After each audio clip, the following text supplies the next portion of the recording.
Hello there, everyone. Welcome back to the 1894 podcast. This is take two. Hopefully, my last take. I don't want another take. It's take two, and we are back after Bristol City's 1-1 draw at the London Stadium against West Ham United. It's been a couple of days, so sorry for the late reaction, but still, the thoughts are very much fresh and clear in the memory. I have Matiss with me, as always. Matiss, how are you doing? A couple of days after quite monumental result, I'd say. It was brilliant, and still feeling the joy, and I bet that the fans who went as well, still buzzing over that, and it was great limbs. I mean, one of our biggest away attendances, I think we talked about in the preview since that Fulham game. What year was that? 2017? Yeah. Or I think then, but brilliant away day against a top side who put out a strong team when we get to it, but so a couple of days after, still, I mean, what a result. And that's what the FA Cup does.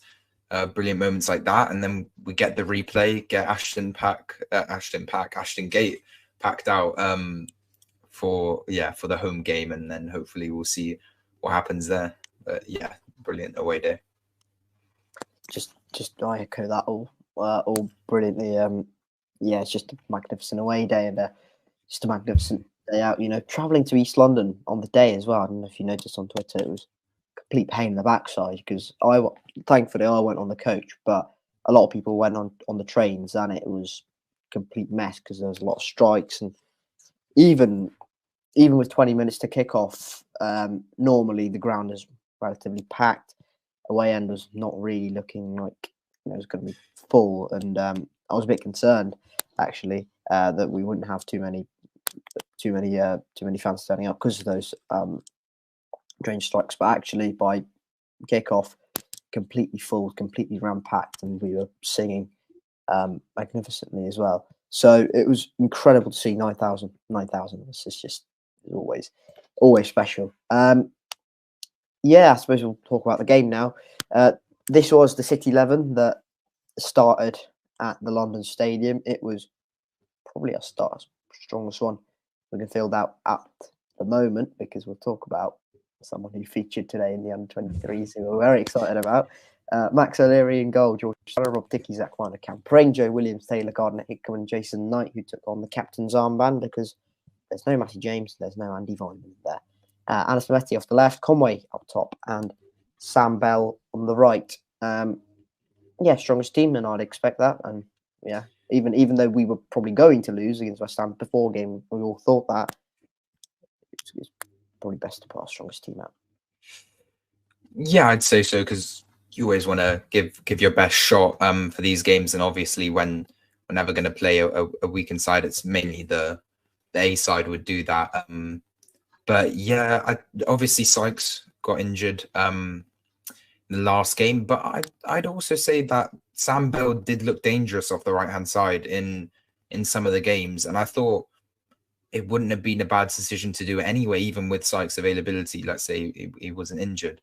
So, we still had the options there in the attack. And, we also didn't mention we haven't had a podcast since, but a new signing as well, which maybe we can get onto later, but the 1st of January. Not one for the first team just yet, I'd say.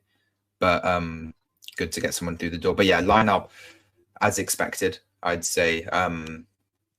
But good. But for West Ham's lineup instead, which you now put on screen, Fabianski in goal. To be honest, did you take us through the formation? Because I'd probably. Well, it was normally because they've now put Bowen up front as well.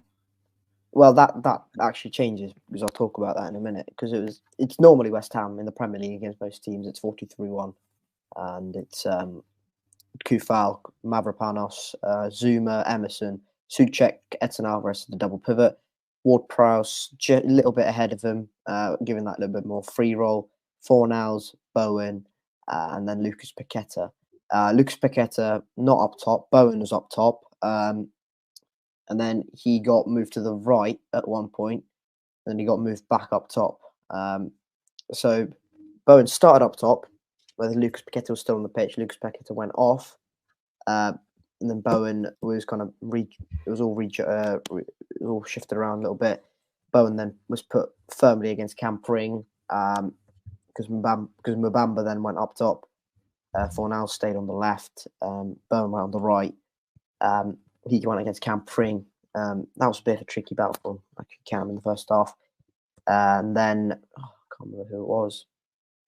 For some reason, he just moved back up top. I think they went to a 4-4-2 in the end with Mbamba and Bowen, and then that didn't work inevitably because we nullified their midfield utterly, dominantly. We utterly battered them and didn't allow them anything really in that second half, apart from Danny Ings' chance, which is quite close.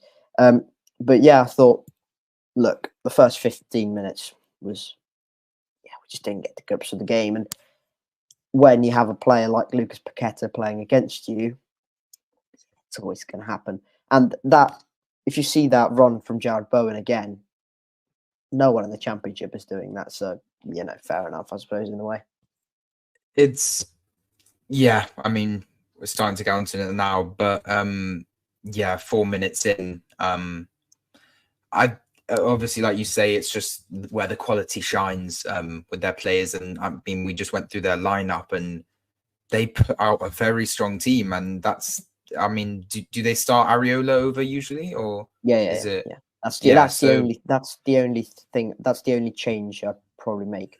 And maybe even Pablo Fornals actually for Mohamed Kudus, but Mohamed Kudus was unavailable. So that's probably exactly. But other than that, what is that?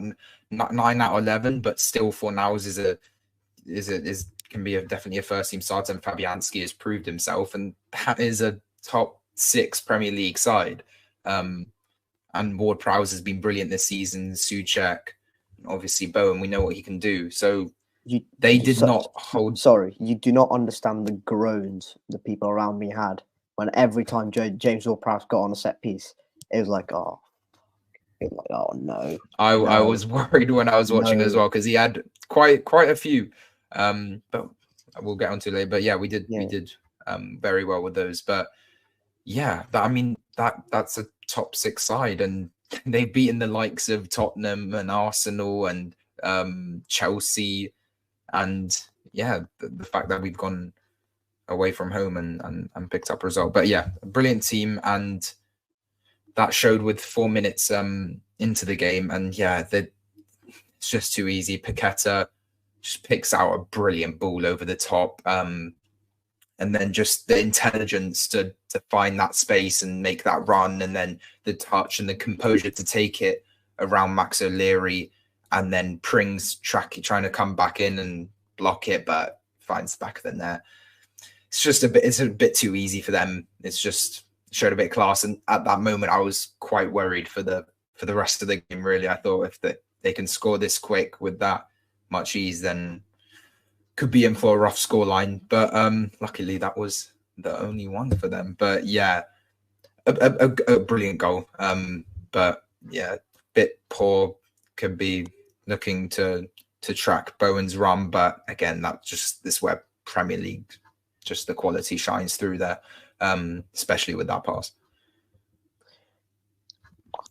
I have to say, 4 minutes, the goal happens, and then for the first 15 minutes, we were on the back foot completely. I think the Sam Bell chance was before the Lucas Paqueta injury, where he's on the right hand side, he cuts in onto his left foot, shoots it straight at Fabianski. That was a big chance. I don't know. I haven't seen a few replays of it yet, but I think it was quite a big chance.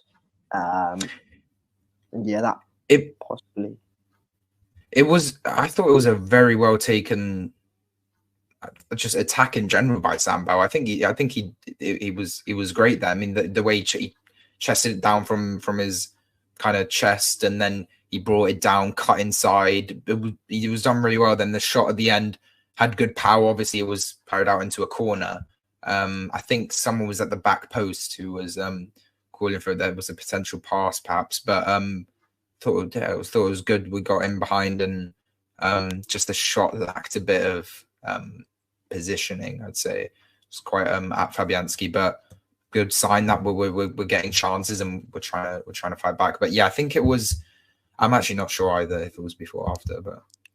Well, I'll mention. I say before or after Lucas Paqueta injury, because the Lucas Paqueta injury actually is a massive turning point, I think, in the game. Because after that, we just take complete control. I think, in terms of most of the play, we take a lot of control of the possession and generally look a very, very good side, and that's able to match Premier League quality opposition like that. It was really, really good, and yeah, Lucas Paqueta went off, and Mbamba came on, and as mentioned, Bowen, who started up top, moved to the right. Mbamba went to into the central positions, and yeah, I thought City were magnificent after that. We created a few chances. Rob Dickie had a header saved. We had a few balls across the box which could have gone in if we were a bit lucky. If we were a bit lucky with them. To be fair, West Ham had a few big chances as well.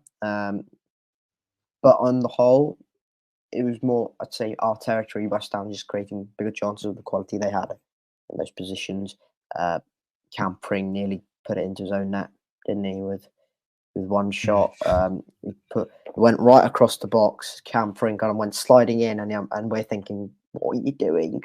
Souček's at the back post. I think Souček had a tight angle if he'd have got that. I think because he'd have had to put it across Max O'Leary first time, and Max had the near post covered, so it was a bit of a weird one. But Pring nearly turned to his own net, and then Souček actually missed a really relatively simple one, where he just could have diverted it home but didn't. And then there was another one. Ward-Prowse hit one, that was saved by Max. Fornals hit one, that was saved by Max brilliantly as well. So West Ham actually had a few better chances in the first half than City, even though I'd say we had probably more territory. Yeah, I'd say we just looked like we were really giving them a good game. And if a neutral was watching and didn't know who was the opposition, you would say that was could definitely have been a low table Premier League side in one of those games where we're in it and we look like we looked like we had good control on the ball and good composure. But again, yeah, they had the most of the bigger chances. And I mean, Max was really great. He made a few brilliant saves. Just the reactions on some of them. He's moving to the opposite side and he sticks his hand out. He had a couple, in that first half. Looking at the replays now as well. Yeah, that Pring tackle back post. It's very dangerous, but without that, like you said, I think Souček would have had a good chance. But yeah, that Paqueta injury is strange because I went to the Arsenal West Ham game, which was their last game that they played, and he went off injured there too. I'm not sure what the minute was. I think it was the second half. Well, it was the first half as well. Well, what I'm hearing from West Ham fans is that he was injured leading up to this game, and that Moyes, Moyes played him in this game because he wanted to put a strong team out, and that's backfired. Obviously, Angelo. Sorry, go. No, just because, he went out. They played Arsenal on the 28th.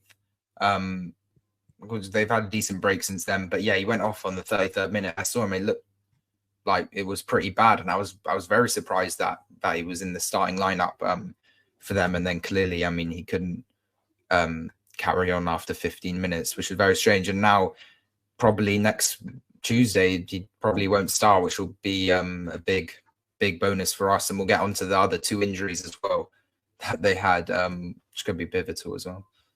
The other one is in the first half was Konstanisto.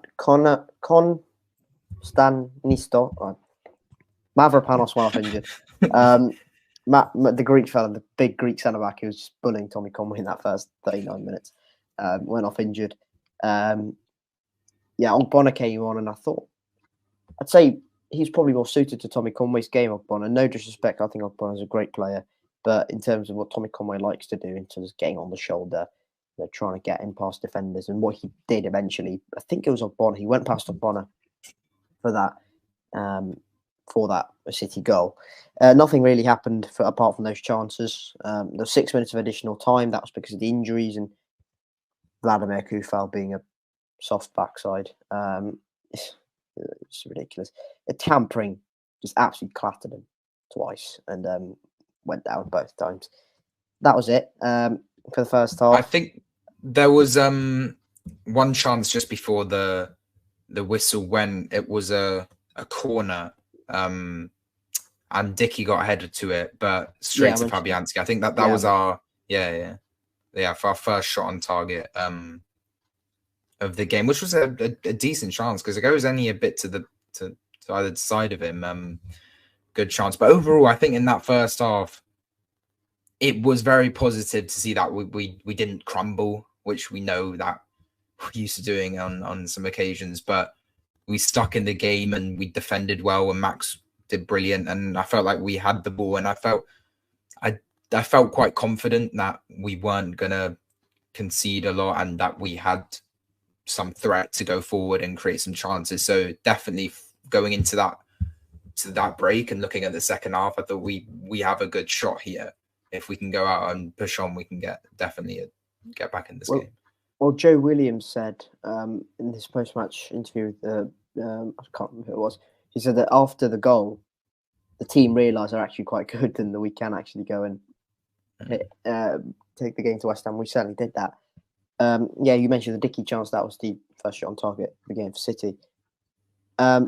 First, you know how typically under Manning so far on the sample size we've had, not great, not big, but generally if we're close in a game, if we're 0-0 or potentially 1-0 down or leading, we don't start the second half great, do we? And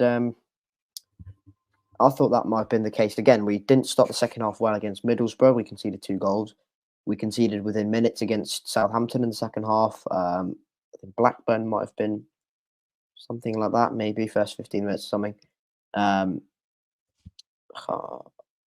We haven't started second half well. I think Watford was quite early on in the second half as well, wasn't it? When they pulled one back, but that was actually quite a good response after that.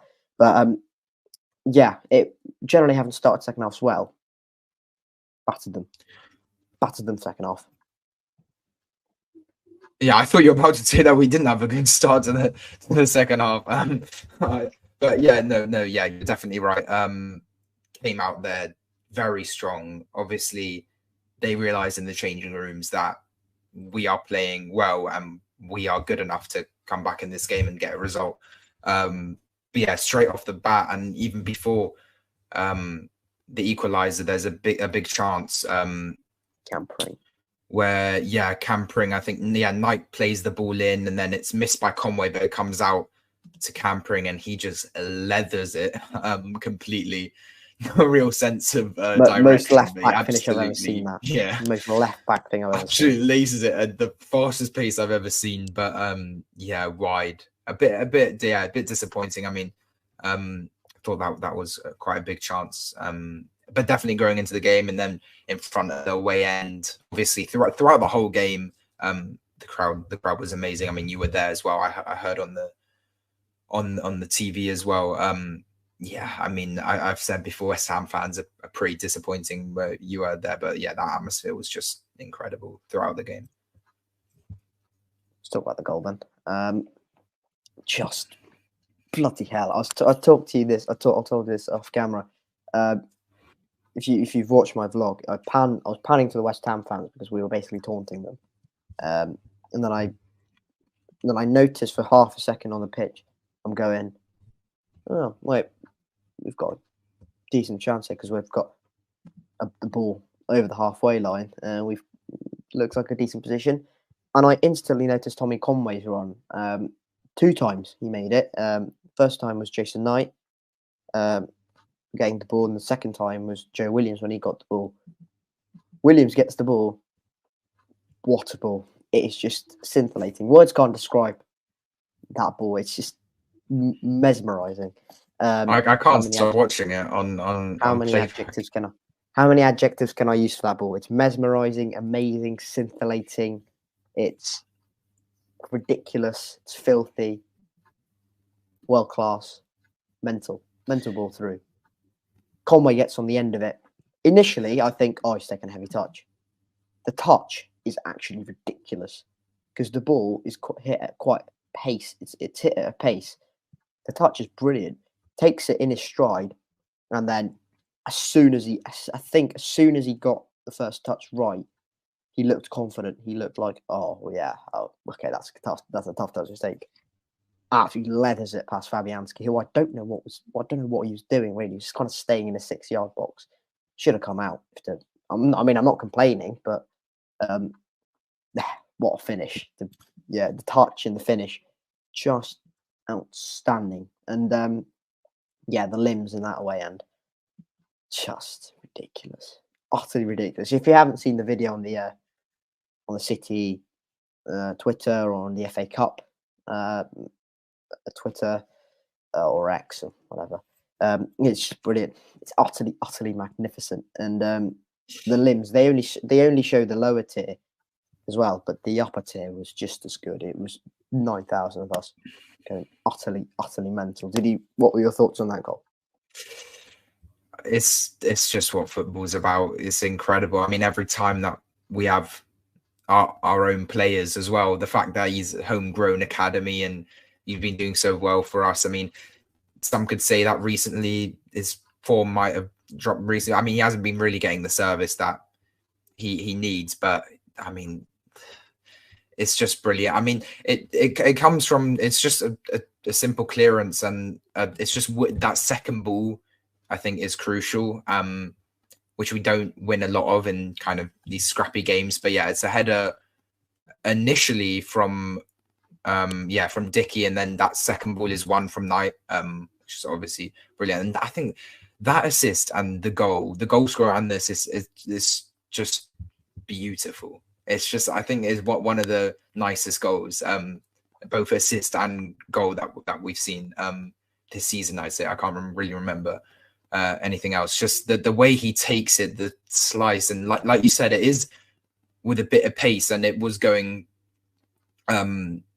towards. It was a very crucial touch from Conway, and it was brilliant. Like you said, it was just to perfection, in his stride, perfectly placed. Like you said, Fabianski, interesting placement, but he places it in the bottom left, and yeah, absolute limbs running off. You just see, it's just beautiful. It gets you every time. And I'm watching the red zone as well on YouTube and everything, and then you could see all the players. I mean, it means so much to them, and it's just what the FA Cup, what football, it's about, why we watch Bristol City and go to these games. But yeah, brilliant goal, and I say it's deserved. I say at that point it was definitely deserved. We were growing into it. We looked controlled and created a few chances. I mean, at the end of the game, we had more shots on target.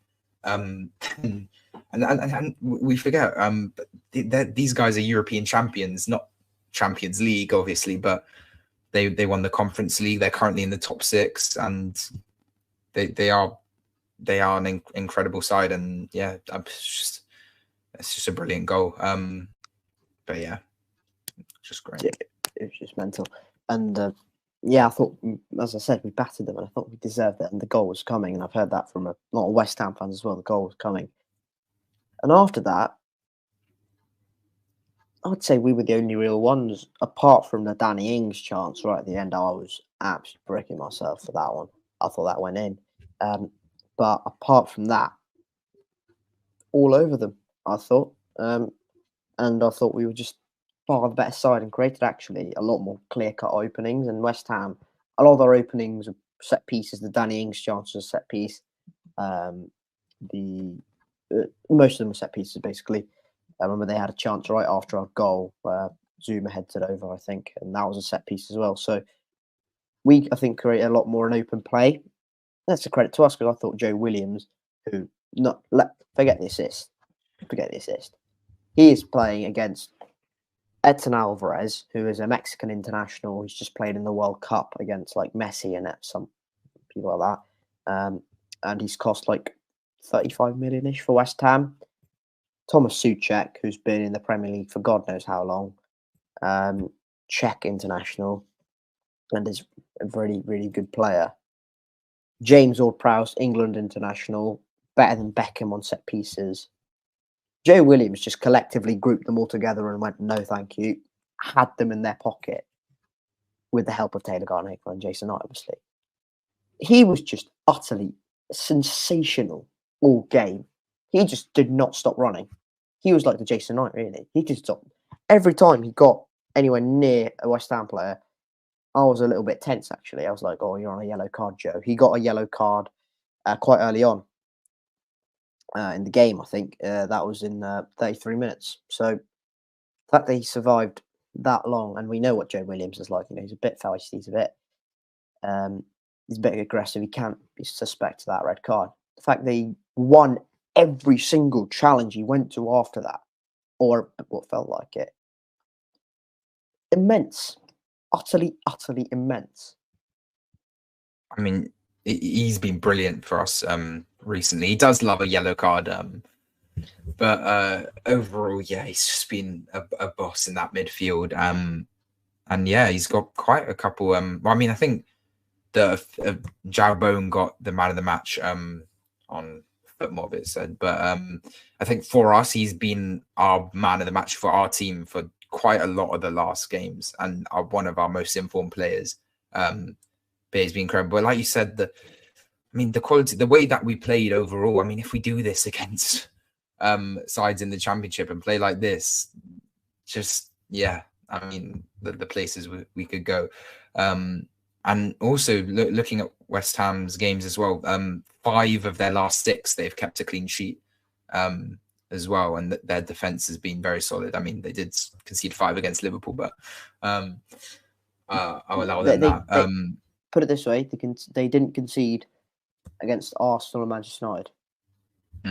Exactly, and they beat Arsenal, Manchester United, and we scored and got a result away from home as well. So yeah, just an incredible result, and also just in overall in the FA Cup. It seemed like in the third round, not a lot of general upsets, which is some stuff that we don't really like to see. I think every Premier League team went through. I mean, Burnley went out, but they were facing Tottenham. And then... Well, Maidstone beat Stevens. Maidstone. That was an upset. Maidstone, I think that was one of the highlights, which is always brilliant to see. But other than that... Wrexham was kind of an upset because they beat Shrewsbury, and that was a local derby as well. Shrewsbury kind of in limbo in League One a little bit. Not to mention Bournemouth. They got a little comeback and someone got an assist, but I don't know who that was. Maybe Alex Scott, maybe not. Not that I care. I mean, no. Other than can we go one episode without just mentioning, Alex Scott? Like, it's that. I'm putting that on the thumb. I'm changing the thumbnail. If you ever go an episode without Alex Scott, that's going on the thumbnail. It doesn't mention Alex Scott. It's a tough one. It's a tough one. One day I won't mention him. I don't know when that will be, but he needs to go to like AC Milan or something for like 50 million. This can't track anything. Do we have a sell-on clause on him? I fucking hope so. We better, because I don't think he'll be staying at Bournemouth for too many years. But yeah, well, before we go into the other results and thing, but yeah, any last thoughts on that brilliant game? I mean, it's your day tripper game as a day tripper. Yeah, I'm sorry. I'm sorry, but being called the day tripper as a season ticket holder might be the most laughable thing I've ever heard in my life. And being called the day tripper because I support Bristol City. It's like 2 + 2 doesn't equal 5, mate. Get grip. Don't support Man City. I go to every other game. Ridiculous. Talking of like big clubs, you see who the Gas have got if they beat Norwich at home. Norwich are in utter crisis there. Don't know what's going on at Carrow Road. They beat Norwich, they go to Liverpool. God.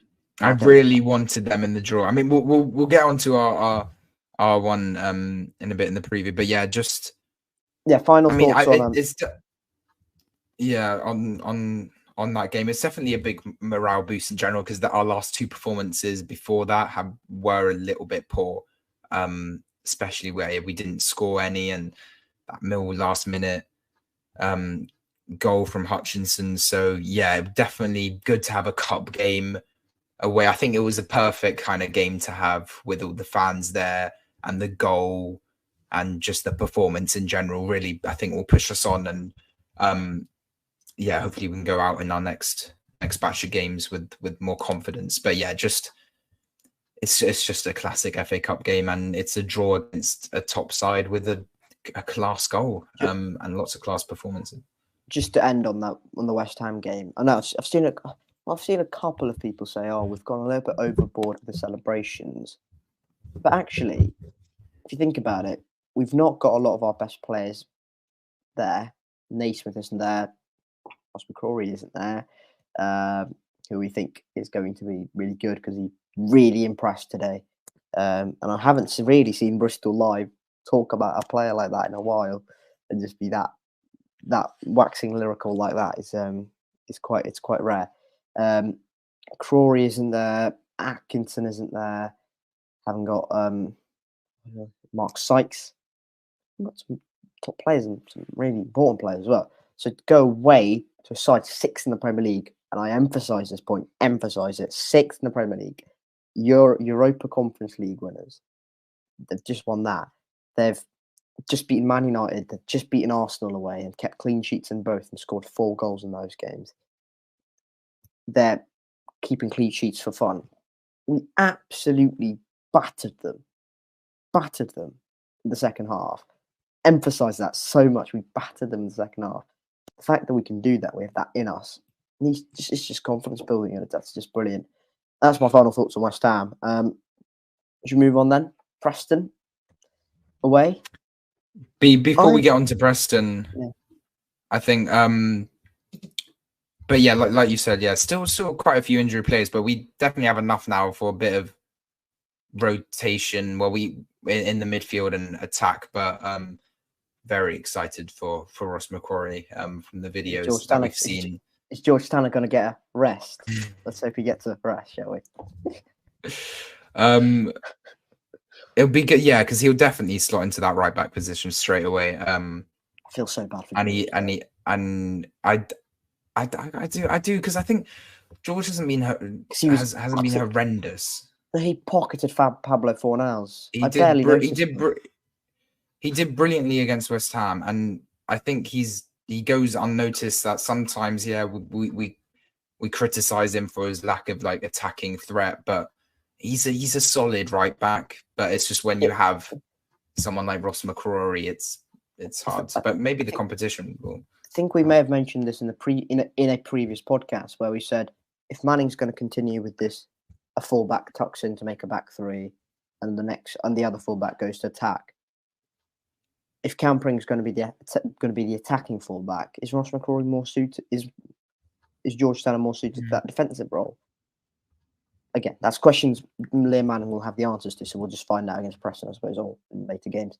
But I'd keep the back four for now, and if an injury happens to any of the back four, Ross McCrory is going straight into the team. So it's just happening.